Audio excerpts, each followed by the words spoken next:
how's it going? Welcome back for another ASMR video, and I hope that you're doing well. Today we're going to be doing another book ASMR. We're going to be reading the second chapter of The Hobbit, which is one of my favorite books. We already went through chapter 1 a couple months ago, and I'm hoping to get through the rest of the book, as well as Lord of the Rings as well. So I have this book here, and as you can see, it's got a nice leather cover here. And let's see if we can take it out of its cover here. We have this, and as you can see, it's a very beautiful book. So it has a nice gold finish. It has some really great illustrations and everything as well. It's sort of a collector's edition. So anyway, we're going to be opening this up and making some paper sounds and book sounds. And yeah, so let's go over to my table here and we can sit down and open it up and read a few pages. So, alright, let's go.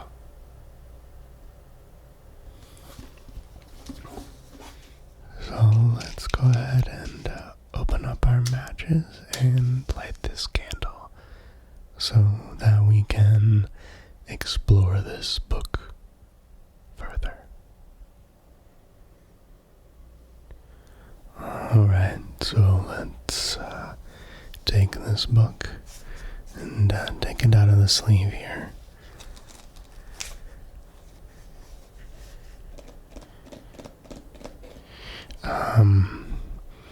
I really like this outer covering here. It's just really beautiful.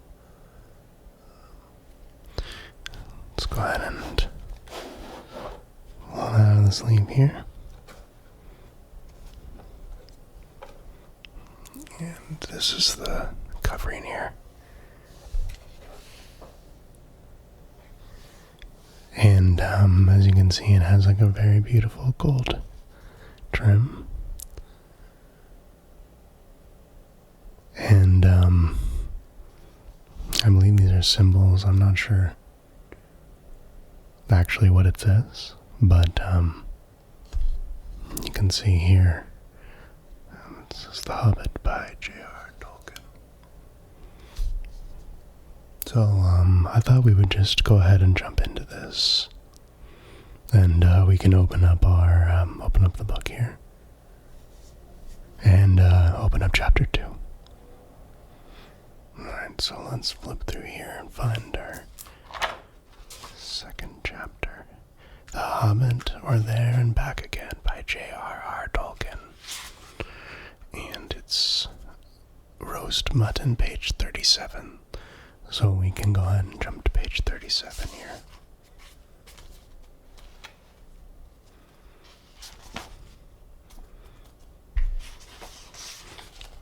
Let's see if we can get here.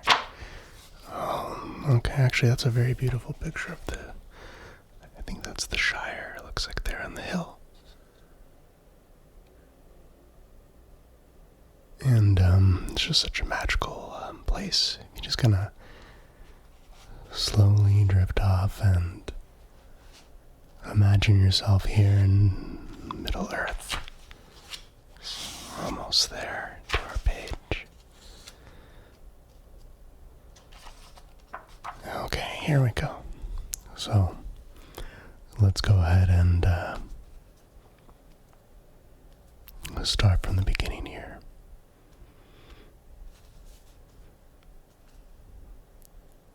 Up jumped Bilbo, and putting on his dressing gown, went into the dining room. There he saw nobody, but all the signs of a large and hurried breakfast. There was a fearful mess in the room, and piles of unwashed crocks in the kitchen. Nearly every pot and pan he possessed seemed to have been used. The washing up was so dismally real that Bilbo was forced to believe the party of the night before had not been part of his bad dreams, as he had rather hoped. Indeed, he was really relieved, after all, to think that they had gone without him, and without bothering to wake him up, but with never a thank you, he thought. And yet, in a way, he could not help feeling just a trifle disappointed. The feeling surprised him. "Don't be a fool, Bilbo Baggins," he said to himself, thinking of dragons and all that outlandish nonsense at your age. So he put on an apron, lit fires, boiled water, and washed up. Then he had a nice little breakfast in the kitchen before turning out the dining room. By that time the sun was shining and the front door was open, letting in a warm spring breeze. Bilbo began to whistle loudly and to forget about the night before. In fact, he was just sitting down to a nice little second breakfast in the dining room by the open window when in walked Gandalf. "My dear fellow," he said, "whenever are you going to come? What about an early start? And here you are having breakfast, or whatever you call it, at 10:30. They left you the message because they could not wait." "What message?" said poor Mr. Baggins, all in a flutter. "Great heavens," said Gandalf, "you are not at all yourself this morning. You have never dusted the mantelpiece." "What's that got to do with it?" "I have had enough to do with washing up for 14. "If you had dusted the mantelpiece, you would have found this just under the clock," said Gandalf, handing Bilbo a note, written, of course, on his own notepaper. This is what it read: "Thorn and Company to burglar Bilbo greeting. For your hospitality, our sincerest thanks, and for your offer of professional assistance, our grateful acceptance. Terms: cash on delivery up to and not exceeding 1/14 of total profits, if any. All traveling expenses guaranteed in any event. Funeral expenses to be defrayed by us or other representatives if occasion arises and the matter is not otherwise arranged for. Thinking it necessary to disturb your esteemed repose, we have proceeded in advance to make requisite preparations, and shall await your respected person at the Green Dragon Inn by water at 11 a.m. sharp. Trusting that he will be punctual, we have the honor to remain yours deeply, Thorn & Co." "That leaves you just 10 minutes. You will have to run," said Gandalf. "But," said Bilbo. "No time for it," said the wizard. "But," said Bilbo again. No time for that either. Off you go. To the end of his days, Bilbo could never remember how he found himself outside, without a hat, with a walking stick, or any money, or anything that he usually took when he went out, leaving his second breakfast finished and quite unwashed up, pushing his keys into Gandalf's hands. Up you two get. And off we go, said Thorin. I'm awfully sorry, said Bilbo, but I have come without my hat, and I have left my pocket handkerchief behind. And I haven't got any money. I didn't get your note until after 10:45 to be precise. Don't be precise, said Dwalin, and don't worry. You will have to manage without pocket handkerchiefs, and a good many other things, before you get to the journey's end. As for a hat, I have got a spare hood and a cloak in my luggage. That's how they all came to start, jogging off from the inn one fine morning, just before May, on laden ponies, and Bilbo was wearing a dark green hood, a little weather-stained, and a dark green cloak borrowed from Dwalin. They were too large for him, and he looked rather comic.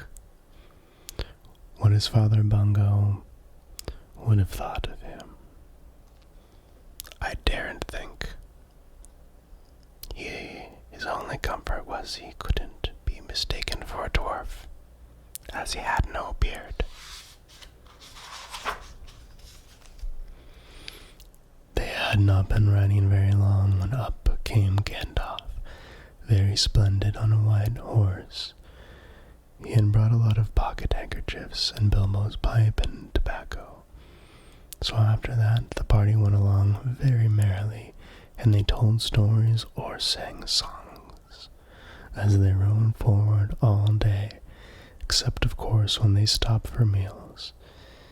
These didn't come quite as often as Bilbo would have liked them, but he still began to feel that adventures were not so bad after all. At first they had passed through Hobbit lands, a wild, respectable country, inhabited by decent folk with good roads, an inn or two, and now and then a dwarf or a farmer ambling by on business. Then they came to lands where people spoke strangely and sang songs Bilbo had never heard before. Now they had gone on far into the lone lands where there were no people left, no inns, and the roads grew steadily worse. Not far ahead were dreary hills rising higher and higher, dark with trees. On some of them were old castles with an evil look, as if they had been built by wicked people. Everything seemed gloomy, for the weather that day had taken a nasty turn. Mostly it had been as good as May can be, even in merry tales. But now it was cold and wet. In the lowlands they had been obliged to camp where they could, but at least it had been dry. "Do you think it will soon be June?" grumbled Bilbo, as he splashed along behind the others in a very muddy track. It was after tea time. It was pouring with rain, and had been all day. His hood was dripping into his eyes, his cloak was full of water, the pony was tired and stumbled on stones. The others were too grumpy to talk, and I'm sure the rain has gotten into this dry clothes and into the food bags, thought Bilbo. Bother burgling and everything to do with it. I wish I was at home in my nice hole by the fire, with the kettle just beginning to sing. It was not the last time that he wished that. Still, the dwarves jogged on, never turning round or taking any notice of the hobbit. Somewhere between the gray clouds the sun must have gone down, for it began to get dark as they went down into a deep valley with a river at the bottom. Wind got up, and willows along its banks bent. Fortunately, the road went over an ancient stone bridge, for the river, swollen with its rain, came rushing down from the hills and mountains in the north. It was nearly night when they crossed over.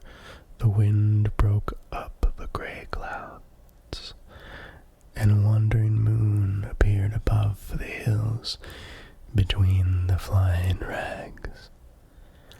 Then they stopped, and Thorn muttered something about supper and where shall we get a dry patch to sleep on. Not until then did they notice that Gandalf was missing.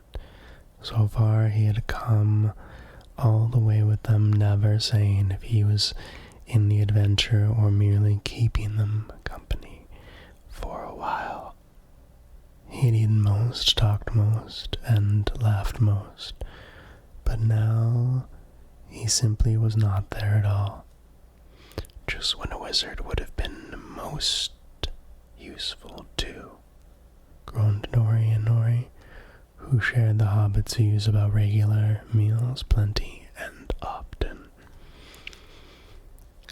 They decided in the end that they would have to camp where they were. They moved to a clump of trees, and though it was drier under them, the wind shook the rain off the leaves, and the drip was most annoying. Also, the mischief seemed to have got into the fire. Dwarves can make a fire almost anywhere, out of almost anything, wind or no winds, but they could not do it that night. Not even Owen and Glowin, who were especially good at it. Then one of the ponies took fright at nothing and bolted. He got into the river before they could catch him, and before they could get him out again, Billy and Gilly were nearly drowned, and all the baggage that he carried was washed away off of him. Of course, it was mostly food, and there was mighty little left for supper and less for breakfast. There they all sat glum and wet and muttering while Owen and Glowin went on trying to light the fire and quarreling about it. Bilbo was sadly reflecting that adventures are not all pony rides in May sunshine, when Balin, who was always their lookout man, said, "There's a light over there." There was a hill some way off with trees on it, pretty thick in parts. Out of the dark mass of the trees they could now see a light shining, a reddish, comfortable-looking light, as it might be a fire or torches twinkling. When they had looked at it for some while, they fell to arguing. Some said no, and some said yes. Some said they could go and see, and anything was better, and little supper, less breakfast, and went close all night.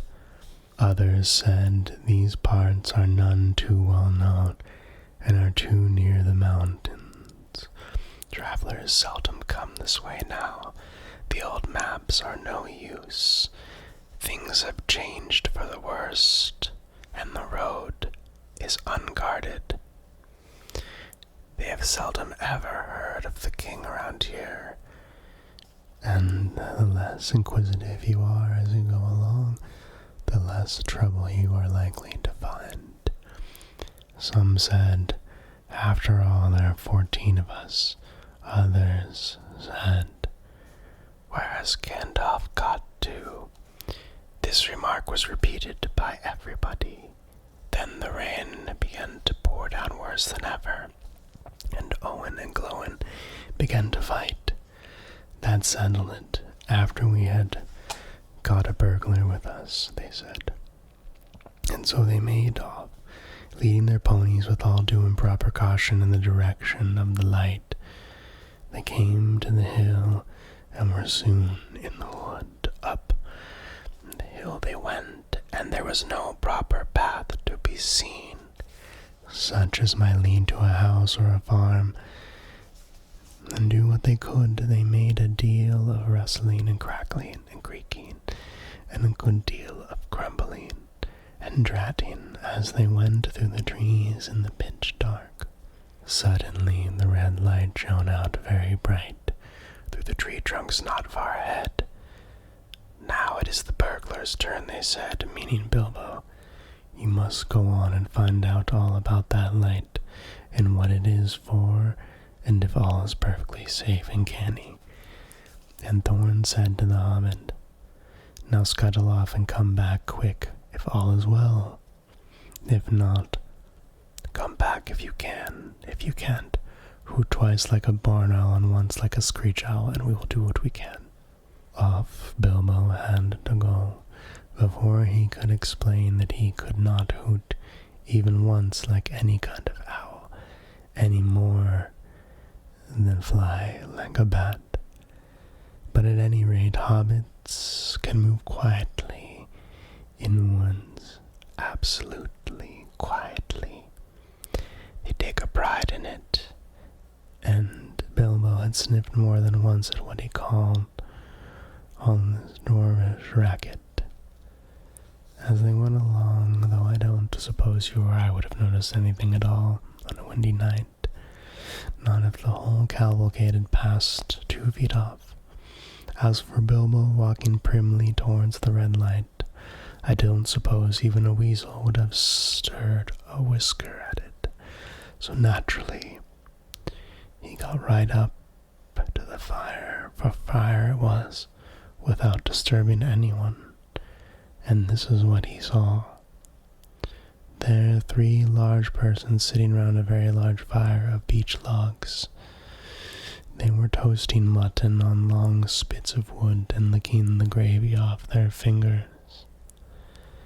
There was a fine, toothsome smell. Also there was a barrel of good drink at hand, and they were drinking out of jugs. But they were trolls. Obviously trolls. Even Bilbo, in spite of his sheltered life, could see that. From the great heavy faces of them and their size, and the shape of their legs, not to mention their language, which was not drawing room fashion at all. Mutton yesterday, mutton today, and blimey if I don't look like mutton again tomorrow, said one of the trolls. Never blinking bit of man flesh have we had for long enough, said a second. What the hell William was a-thinking of to bring us into these parts at all, beats me, and the drink running short, what's more, he said, jogging the elbow of William, who was taking a pull at his jug. William choked. Shut your mouth, he said as soon as he could. You can't expect folk to stop here forever just to be et by you and Bert. You've et a village and a half between you since we come down from the mountains. How much more do you want? And time's been up our way. What you'd have said thank you, Bill, for a nice bit of fat valley mutton like what this is. He took a big bite off a sheep's leg he was roasting and wiped his lips on his sleeve. Yes, I am afraid trolls do behave like that, even those with only one head each. After hearing all this, Bilbo ought to have done something at once. Either he should have gone back quietly and warned his friends that there were 3 fair-sized trolls at hand in a nasty mood, quite likely to try roasted dwarf or even pony for a change. Or else he should have done a bit of good quick burglaring. A really first-class and legendary burglar would at this point have picked the troll's pockets. It is nearly always worthwhile if you can manage it. Pinch the very mutton off the spits, purloined the beer, and walked off without their noticing him. Others, more practical but with less professional pride, would perhaps have stuck a dagger into each of them before they observed it. Then the night could have been spent cheerfully. Bilbo knew it. He had read a good many things he had never seen or done. He was very much alarmed as well as disgusted. He wished himself 100 miles away, and yet somehow he could not go straight back to Thorin and company empty-handed.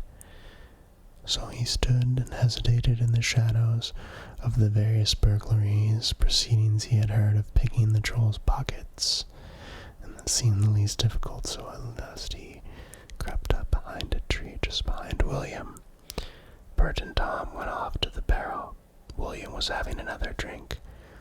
Then Bilbo plucked up courage and put his little hand in William's enormous pocket. There was a purse in it as big as a bag to Bilbo. Ha! Thought he, warming to his new work as he lifted it carefully out. This is the beginning. It was. Trolls' purses are the mischief, and this was no exception. Who are you? It squeaked as it left the pocket, and William turned round at once and grabbed Bilbo by the neck before he could duck behind the tree. Blimey, Bert, look what all I've copped, said William. What is it? Said the others, coming up. Loom if I know, what are ye? Bilbo Baggins, a hobbit, said poor Bilbo, shaken all over, and wondering how to make owl noises before they throttled him. A hobbit?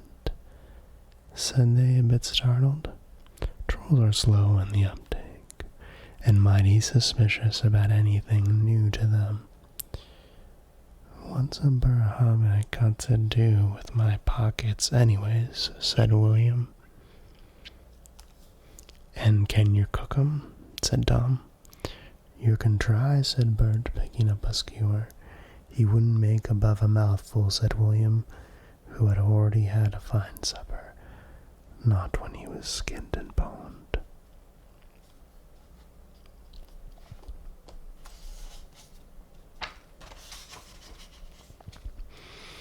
Perhaps there are more like him round about, and we might make a pie, said Bert. Here you are, there are more of your sort sneaking in these weird woods, you nasty little rabbit, said he, looking at the hobbit's funny feet, and he picked him up by the toes and shook him. Yes, lots, said Bilbo before he remembered not to give his friends away. No, none at all, not one, he said immediately afterwards. What do you mean, said Bert, holding them right away up by the hair this time. What I say, said Bilbo, gasping, and please don't cook me, kind sirs. I am a good cook myself and can cook better than I cook, if you see what I mean. I'll cook beautifully for you, a perfectly beautiful breakfast for you, if you only won't have me for supper. Poor little blighter, said William. He had already had as much supper as he could hold. Also, he had had lots of beer. Poor little blighter, let him go.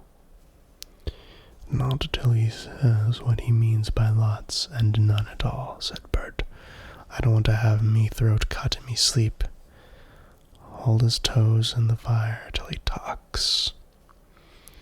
"I won't have it," said William. "I caught him anyway." "You're fat fool, William," said Bert, "as I've said afore this evening, and you're lout. And I won't take that from you, Bill Huggins," says Bert, and puts his fist in William's eye. Then there was a gorgeous row.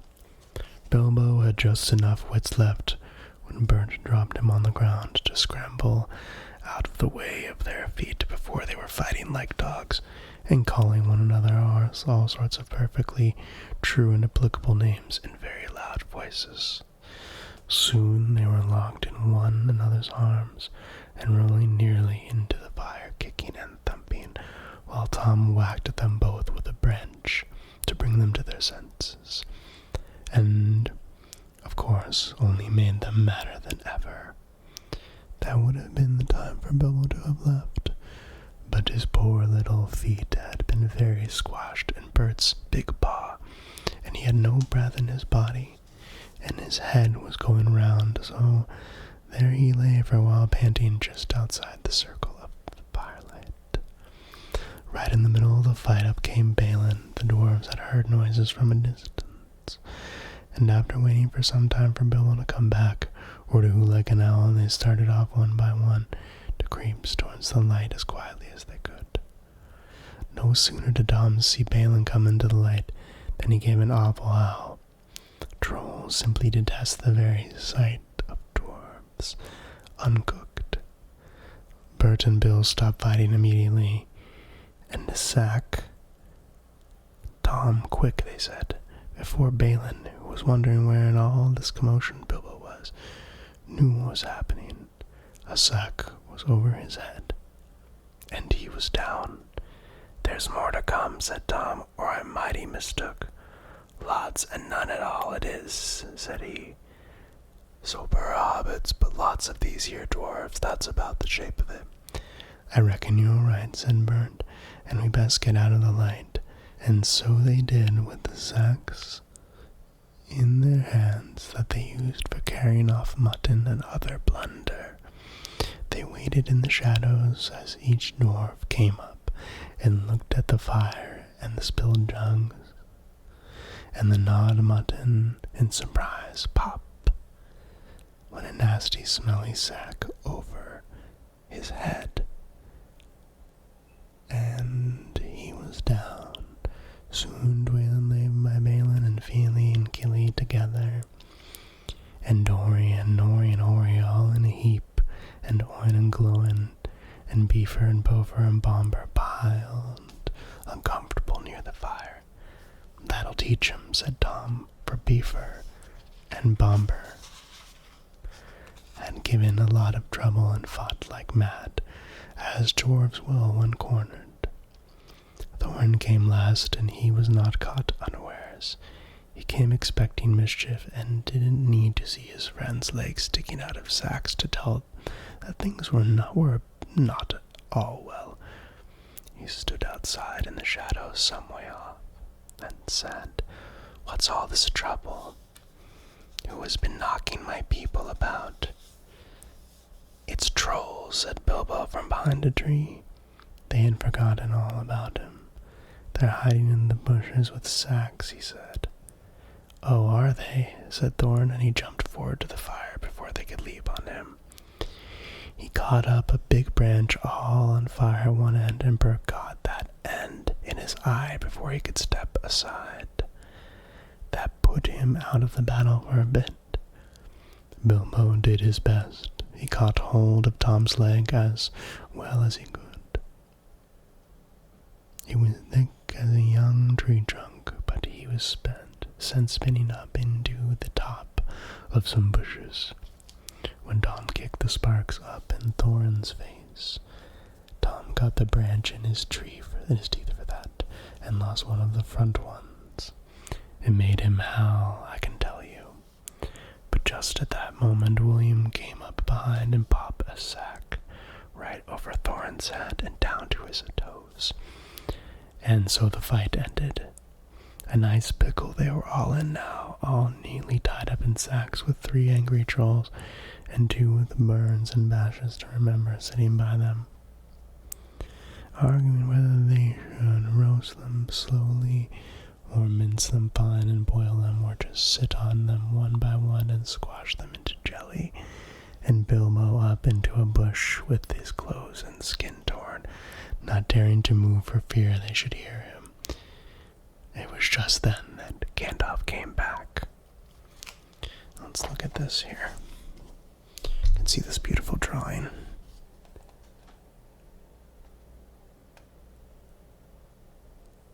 The trolls. You can see them by the fire there. Okay. So, the trolls had just decided to roast the dwarves now and eat them later. That was Bert's idea, and after a lot of argument, they had all agreed to it. No good roasting him now. It'd take all night, said a voice. Bert thought it was William's. Don't start the argument all over again, Billy said, or we'll take all night. Who's arguing, said William, who thought it was Bert that had spoken. You are, said Bert. You're a liar, said William, and so the argument began all over again. In the end, they decided to mince them fine and boil them, so they got a great black pot and they took out their knives. No good boiling them, we ain't got no water, and it's a long way to the well and all, said a voice. Bert and William thought it was Tom's. Shut up, they said, or we'll never have done, and you can fetch the water yourself if you say any more. Shut up yourself, said Tom, who thought it was William's voice. Who's arguing but you, I'd like to know. You're a booby, said William. Booby yourself, said Tom. And so the argument began all over again, and went on hotter than ever, until at last they decided to sit on the sacks one by one and squash them and boil them next time. Who shall we sit on first, said the voice. Better sit on the last fellow first, said Bert, whose eye had been damaged by a thorn. He thought Tom was talking. Don't talk to yourself, said Tom. But if you wants to sit on the last one, sit on him. Which is he? The one with the yellow stockings, said Bert. Nonsense, the one with the gray stockings, said a voice like William's. I made sure it was yellow, said Bert. Yellow it was, said William. Then what did you say it was gray for, said Bert. I never did, Tom said it. That I never did, said Tom. It was you. 2-1, so shut your mouth, said Bert. Who are you a-talking to, said William. Now stop it, said Tom and Bert together. The night's getting on and dawn comes early. Let's get on with it. Dawn take you all and be stoned to you, said a voice that sounded like William's. But it wasn't. For just at that moment the light came over the hill, and there was a mighty twitter in the branches. William never spoke, for he stood turned to stone as he stopped, and Bert and Tom were stuck like rocks as they looked at him. And there they stand to this day, all alone, unless the birds perch on them. For trolls, as you probably know, must be underground before dawn, or they go back to the stuff of mountains and they're made of, and never move again. And that is what happened to Bert, Tom, and William. Excellent, said Gandalf as he stepped from behind a tree and helped Bilbo climb out of a thorn bush. Then Bilbo understood. It was the wizard's voice that had kept the trolls bickering and quarreling until the light came and made an end of them. The next thing was to untie the sacks and let out the dwarves. They were nearly suffocated and very annoyed. They not at all enjoyed lying there listening to the trolls making plans for roasting them and squashing them and mincing them. They had to hear Bilbo's account of what had happened to him twice over before they were satisfied. Silly time to go practicing pinching and pocket picking, said Bumper, when what we wanted was fire and food. And that's just what you would have got of those fellows without a struggle in any case, said Gandalf. Anyhow, you are wasting time now. Don't you realize that the trolls must have a cave or a hole dug somewhere near to hide from the sun in? We must look into it. They searched about and soon found the marks of the troll's stony boots going away through the trees. They followed the tracks up the hill until, hidden by bushes, they came upon a big door of stone leading to a cave. But they could not open it, not though they all pushed while Gandalf tried various incantations. Would this be any good? Asked Bilbo when they were getting tired and angry. I found it on the ground where the trolls had their fight. He held out a largest key, though no doubt William had thought it very small and secret. It must have fallen out of his pocket very luckily before he was turned to stone. Why on earth didn't you mention it before? They cried. Gandalf grabbed it and fitted it into the keyhole. Then the stone door swung back with one big push and they all went inside.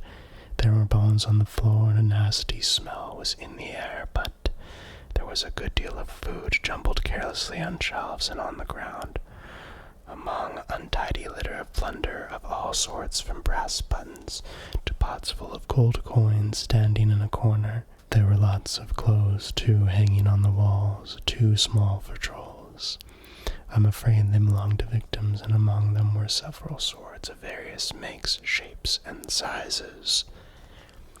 Two caught their eyes particularly because of their beautiful scabbards and jeweled hilts. Gandalf and Thorin each took one of these, and Bilbo took a knife in a leather sheath. It would have made only a tiny pocket knife for a troll, but it was as good as a short sword for the hobbit. These look like good blades, said the wizard, half drawing them and looking at them curiously. They were not made by any troll, nor by any smith among men in these parts and days, but when we can read the runes on them, we shall know more about them. Let's get out of this horrible smell, said Philly. So they carried out the pots of coins and such food as was untouched and looked fit to eat. Also one barrel of ale which was still full.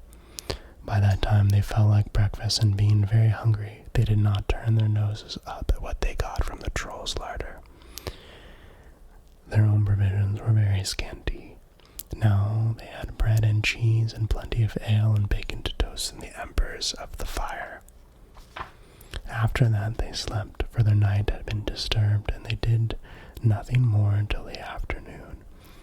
Then they brought up their ponies and carried away the pots of gold and buried them very secretly not far from the track by the river, putting a great many spells over them, just in case they ever had the chance to come back and recover them. When that was done, they all mounted once more and jogged along again on the path towards the east. Where did you go to, if I may ask? Said Thorin to Gandalf as they rode along. To look ahead, said he. And what brought you back in the nick of time? Looking behind, said he. Exactly, said Thorin. But could you be more plain? I went on to spy out our road. It will soon become dangerous and difficult. Also, I was anxious about replenishing our small stock of provisions. I had not gone very far, however, when I met a couple of friends of mine from Rivendell. Where's that? Asked Bilbo. Don't interrupt, said Gandalf. You will get there in a few days now if we're lucky, and find out all about it. As I was saying, I met two of Elrond's people. They were hurrying along for fears of the trolls. It was they who told me that 3 of them had come down from the mountains and settled in the woods not far from the road. They had frightened everyone away from the district, and they waylaid strangers. I immediately had a feeling that I was wanted back. Looking behind, I saw a fire in the distance and made for it. So now you know, please be more careful next time, or we shall never get anywhere. Thank you, said Thorin. So that's the end of chapter 2. Well, that was a fantastic chapter. And J.R.R. Tolkien does such a good job creating a visual scene and just bringing you into that place and time. So I'm hoping to get to chapter 3 sometime sooner than I got to chapter 2, and then hopefully get to Lord of the Rings as well, so check back in a month's time. That all said, I hope that you have a really great evening, and I look forward to seeing you in the next video. Alright, have a great night.